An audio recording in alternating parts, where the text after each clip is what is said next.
back with another video for W+9, and today I'm going to be using an older set called Quilt Prints and a set that was released this past summer called Doodlebuds. I thought it would just be super cute to kind of combine a traditional pattern with something that was a little more whimsical, like the Doodlebud set. So here I just have a copy paper mask that I cut. I wanted there to be a border around the design. So I'm laying that down and I'm just using a pencil to give myself a guide. I didn't want to cut off the design of the the quilt prints. I wanted them to be one piece. So I wanted that guide to let me know where to stamp. And here I'm using Lake House ink by W+9, and then I'm just blotting off the edge so it kind of fades out organically. Now, like I said, I wanted there to be a white border, so I'm trying not to go all the way across the page. Here I'm going to shorten it up a little bit, and these are super easy to line up. I mean, just so easy, all the little points match. And my son woke up in the middle of me making this card, so he like totally threw me off my game. I had originally intended to stamp my flowers and then stamp the background on top of it after I had masked it. But I don't know, I was like really excited about doing the background, so I started doing that first. It's okay, it ended up working out fine. The ink was light enough that my Copic coloring covered it.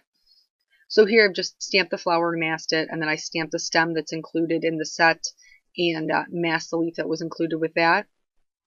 Here I wanted this flower to be a little bit taller, but I didn't want my leaves to be right on top of each other. So you'll see after I mask the flower, don't mind my noggin there, it's in this video a lot apparently, I just really needed to be up close and personal with the card.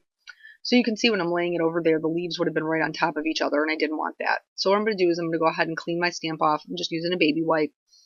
And I'm going to ink up just the portion around the leaf, and I'm going to scoot it down so that I can stamp the leaf and the stem how I want. And then I'll clean it again. And I'm just going to make sure it's dry, and then I'm going to turn the stamp around so I can make the stem longer on the top and the bottom. And I always outline all my images, you'll see when we get there, so I'm not real concerned about how the lines look. I know I'll be able to fix them. So I'm stamping and masking as I go. Here I wanted to add in some extra leaves, just kind of like build up those flowers.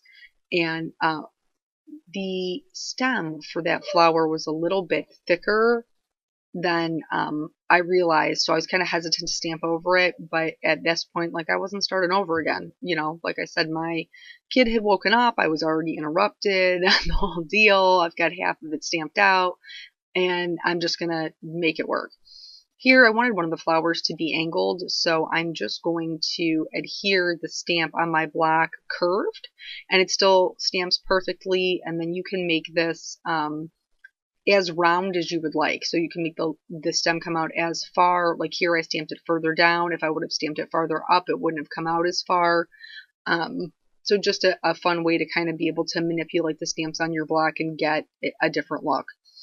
Now, from here, I did the masking, but then I went back to do the quilt pattern stamping. So we're like back on track. But I felt like there was something, a missing piece on that left-hand side.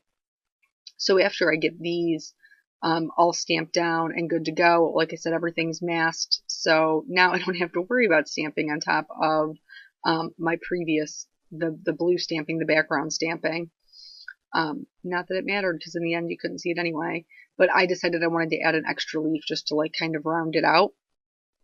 So one last bit of black outline stamping. And then I'm going to go ahead and bring back that mask you saw right in the beginning and put that in place so I can do some ink blending. Oftentimes I reach for my distress ink and completely forget about the fact that I can use dye ink to ink blend with, because it's you know, it's really the tool that gives you the soft blend, but this just, you know, matched my stamping perfectly. It was going to give me a really subtle background. That mask was just not staying, and eventually I just give up on it and move on. See, there we go, just pitch it.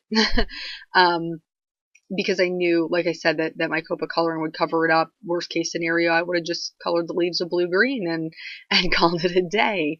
So I'm going to go ahead and remove all of those masks. And I think this look by itself is like super cool, that you have like these bold white flowers, like the black outline, very graphic with the blue in the background. I think that's a cool look in and of itself, but I'm a colorer, so I'm going to bust out the Copics. Before you bust out the Copics, make sure you erase that line. Once you put Copics over pencil, you will never ever get it up again. So we don't want that. We don't want these weird gray lines in the background. So here I've just picked out some yellow greens. I really wanted the colors to kind of pop off the page. First of all, I'm anxious for spring. Let's just go ahead and put that out there. It's about 28 degrees outside right now. It snowed yesterday. We've had a very mild winter. I am extremely grateful for that, but chilly is chilly, and I'm sitting here in a sweatshirt and a robe, so I'd really love to move on to some warmer spring weather. So I just colored each leaf kind of differently. Sometimes I did the top and bottom. Sometimes I just did the bottom. Here I was trying to leave that top left edge a little bit lighter so it would pop off from the darker leaf. But I wasn't really particular about it. So all the leaves are colored now, and we're going to move on to the flowers. I'm only going to show you one flower because I colored them all exactly the same way. So I start with my lightest color, and I went ahead and put in where I wanted my shadows to be. Because of the way this flower is shaped, I wanted there to be a highlight ring around the flower. So that's why I'm leaving that white there to give it a rounder appearance. So I'm just using light hand and flicking motions to blend my colors in. I love the violets. I'm not a purple person normally, but for some reason with coloring with Copics, these violets are just so vibrant, and I love me some bright colors. So I have to embrace the purple. I just got to do it. So as I'm working, I'm going over the same areas. You'll see I'm not really feathering out too much as far as the center of the flower, because I'm just laying in where I know I want my color to go. When I do my second round, I will blend them out a little bit further. And then even with my lightest color, I go over the whole top. So sticking with that flicking technique, that's going to give me the best blend, especially where I'm trying to obtain that highlight in the center of the bottom portion of the flower. Not really sure how to say that. Center of the bottom portion of the flower. On the side of the flower, on the side of the flower, I want there to be a highlight. And then I'm building out those other portions in the center so that I'm starting to get some depth.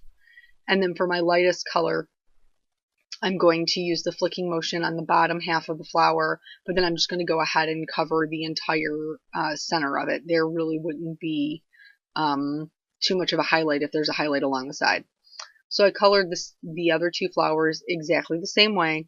And here I just picked a blue-green that matched the lake house really well. This is BG72. And I'm just doing a super quick shadow. You can see I'm just throwing it in there. And even just this slight one, I didn't blend it out. I wasn't careful.